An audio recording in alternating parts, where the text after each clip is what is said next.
Le monde change. La Terre Sainte vacille.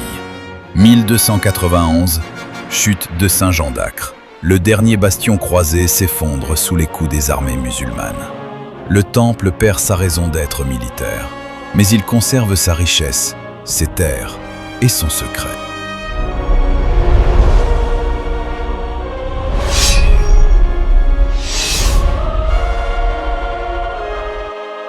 Jacques de Molay, le dernier Templier.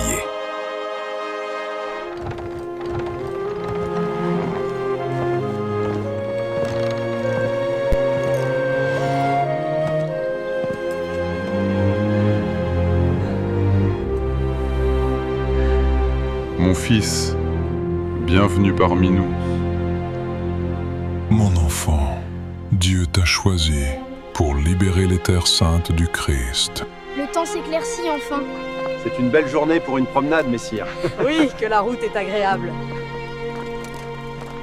C'est une magnifique journée pour voyager. En effet, la campagne est splendide aujourd'hui. Regardez les champs de blé.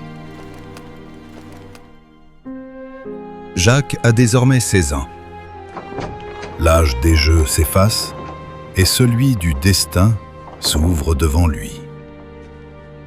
En cette année 1265, il franchit pour la première fois les portes austères de la commanderie de l'ordre à Beaune. Je suis fier d'être novice et admis à la commanderie de Beaune sous le commandement du grand maître Gauvin. Là, dans le silence des pierres et sous le regard des croix rouges cousues sur les manteaux blancs, commence une autre vie. Une vie de discipline, de foi et de combat. C'est ici que naît le futur chevalier du Temple.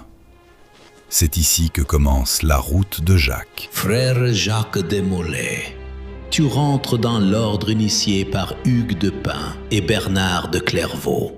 Sois-en digne. Voici mon vœu de moine soldat, dans la pauvreté et l'obéissance face à toi, Seigneur Jésus. 22 ans plus tard, Molay se dresse à Saint-Jean d'Acre, le dernier rempart chrétien en Terre Sainte. La bataille finale commence. Mes amis, allons défendre Saint-Jean d'Acre de l'assaut des infidèles. La mer gronde contre les murailles d'Acre.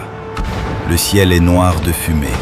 Les bannières des royaumes chrétiens claquent une dernière fois dans le vent brûlant d'Orient. Depuis des semaines, les armées du sultan encerclent la cité. Catapultes, flèches, cris. La Terre Sainte s'effondre, pierre après pierre. Au cœur de la forteresse, un homme observe l'horizon en silence. Jacques de Molay, templier, guerrier, gardien nos secrets que nul roi ne possède. Il sait que la bataille est perdue, mais il sait aussi qu'une mission demeure. Dans la petite chapelle du château forteresse, une lumière douce venue du vitrail caresse un coffre de pierre antique. Quelques frères en manteau blanc entourent un coffre ancien. Un coffre scellé depuis des générations. Un coffre que les Templiers ont juré de protéger, jusqu'à la mort. À l'intérieur, non pas de l'or, non pas des reliques ordinaires, mais le Graal, le symbole d'une foi, le cœur d'une légende, le trésor que les rois convoitent et que les Templiers refusent de livrer. Au crépuscule, un petit groupe passant par la partie détruite de la cité emporte le coffre en bois, somme toute banal, vers un des derniers navires templiers en empruntant un sentier de berger. Une galère attend dans l'ombre. Le vent gonfle les voiles. Les flammes d'Acre illuminent la mer comme un brasier immense.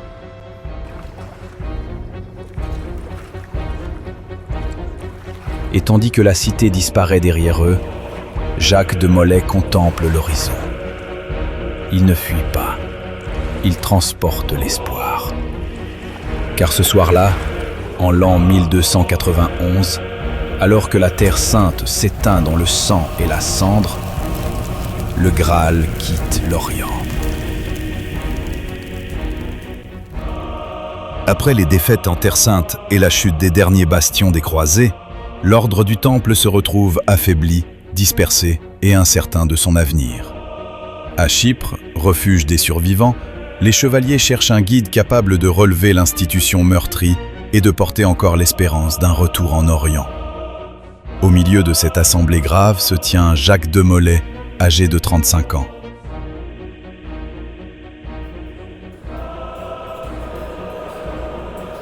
J'accepte le titre volontiers.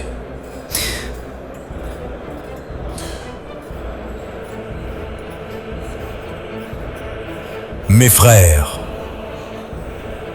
nous avons perdu les terres saintes, mais nous allons les reconquérir.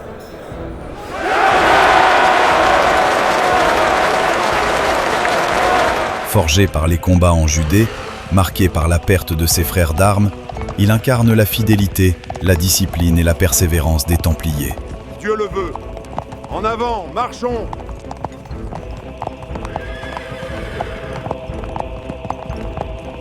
Son expérience, sa foi et son courage silencieux font de lui l'homme vers qui se tournent naturellement les regards. En cette année 1292, dans la pénombre d'une salle de pierre battue par les vents marins, les chevaliers prennent une décision décisive. Ils l'élisent à la tête de l'ordre du Temple. Ce moment solennel marque un tournant dans l'histoire des Templiers. Jacques de Molay devient le dernier grand maître, chargé de restaurer l'honneur, de maintenir la cohésion des frères et de défendre jusqu'au bout l'idéal chevaleresque qui les unit. Ainsi commence pour lui une mission plus lourde que toutes les batailles.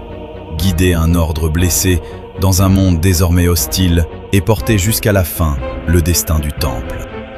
Le royaume de France est puissant, mais son roi est ruiné. Sur le trône de pierre siège un homme que rien ne semble pouvoir ébranler, Philippe IV le Bel. Un souverain froid, méthodique, implacable.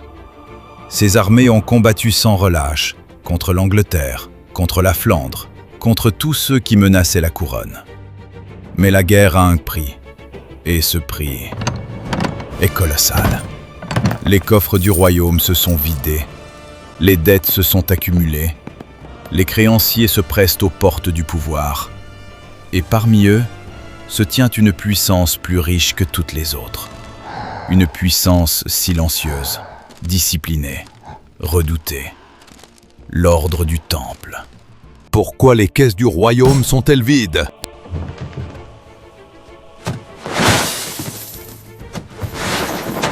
Sire, de grâce, calmez-vous. Nogaret, vos lettres de mission, avec cachet sont dans ce coffre et doivent rester encore secrètes. Il faut en finir avec ce maudit temple et arrêter son grand maître. Les Templiers ne sont plus seulement des chevaliers.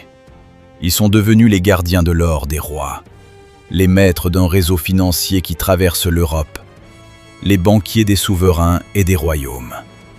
Un ordre militaire, une institution religieuse, une force économique. Un État dans l'État. Portez ceci au royaume d'Antioche. Ne l'ouvrez sous aucun prétexte. Bien sûr, Votre Majesté. Ce sera fait. Et dans l'ombre du trône, une pensée germe. Lente, froide, calculée.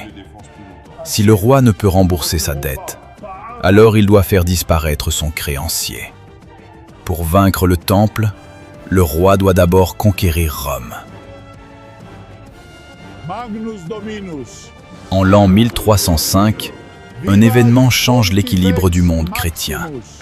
Un Français devient pape, Clément V. Un homme prudent, un homme fragile, un homme sous influence. Très vite, la pression du roi devient insupportable. Les intrigues s'intensifient, les menaces se multiplient. Alors le pape cède. Il quitte Rome. Il abandonne la ville éternelle. Et il s'installe en terre française, à Avignon. Venez voir ces belles pommes. Ah, ces tonneaux sont lourds. Dieu vous garde. Là commence une ère nouvelle. Une ère de dépendance. Une ère de soumission. Désormais, je ne suis plus Bertrand de Gaulle, mais Clément V, premier pape en Avignon. L'histoire lui donnera un nom, la papauté d'Avignon. Désormais, le pape n'est plus libre. L'Église n'est plus neutre. La foi devient un instrument, une arme politique. Et dans les conseils du royaume, une décision se prépare. Silencieuse, inévitable. Le temple doit être détruit. Pape Clément, j'aimerais vous entretenir d'une affaire très grave. Celle des Templiers hérétiques et blasphémateurs. À l'aube, les cloches se taisent. Les rues sont silencieuses. Le ciel est encore noir. Puis soudain, les portes s'ouvrent. Et l'histoire bascule.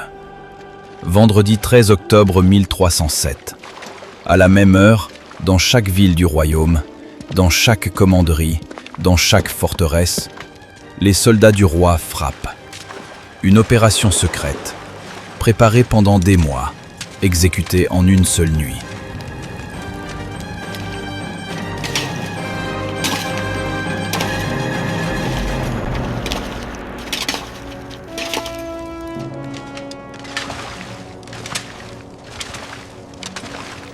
Les Templiers sont arrêtés. Tous. Chevaliers, frères, serviteurs, enchaînés, humiliés, accusés. Encore un effort, dépêchez-vous! Avance, chien galeux, hyène puante! Cannelon! Ce sont bien les chevaliers du Temple. Dire qu'ils étaient si puissants. Regardez leurs chaînes. C'est une honte. Les charges sont terribles. Hérésie, idolâtrie, blasphème, corruption morale. Sous la torture, les cris résonnent dans les caves de pierre. Certains cèdent, certains avouent, certains meurent. Le roi triomphe.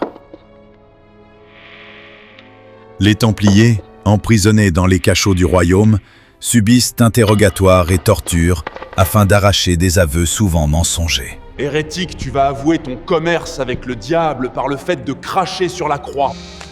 Vous serez jugé par Dieu, messire l'abbé. Vous faites un bien vilain travail. Mais la vérité, elle se dissout dans la peur. Maudit. Soyez maudits. Pape Clément, roi Philippe, soyez maudits jusqu'à la 7e génération de vos races. Maudit. Malgré la peur, certains résistent, notamment leur chef, Jacques de Molay, qui demeure ferme face aux juges et aux pressions du pouvoir. Roi Philippe, tu crois avoir vaincu. Mais c'est toi qui trembles. La vérité ne meurt jamais dans une prison. Pendant 7 années, un procès interminable se déroule, marqué par les manipulations politiques du roi et l'hésitation du pape, jusqu'à ce que l'ordre du Temple soit finalement dissous par décision politique plutôt que par justice. Le 18 mars 1314, à Paris, sur l'île de la Cité, Jacques de Molay est conduit au bûcher. Refusant de se renier, il proclame son innocence et dénonce fermement ses accusateurs avant d'être brûlé vif. Maudit. Soyez maudits. Pape Clément, roi Philippe, soyez maudits jusqu'à la 7e génération de vos races. Ah! Peu après sa mort, le pape Clément V, puis le roi Philippe le Bel, disparaissent à leur tour, alimentant la légende d'une malédiction.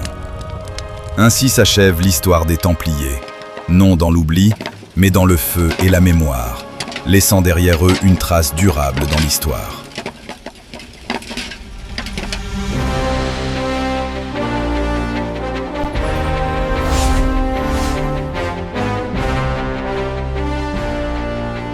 Jacques de Molay, le dernier Templier.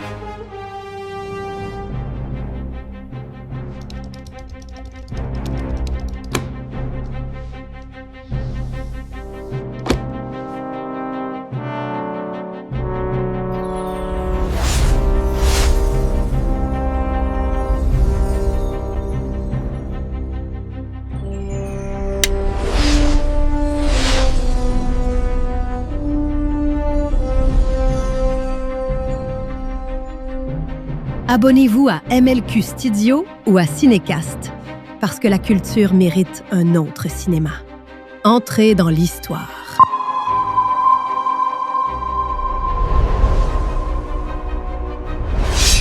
Jacques de Molay, le dernier Templier.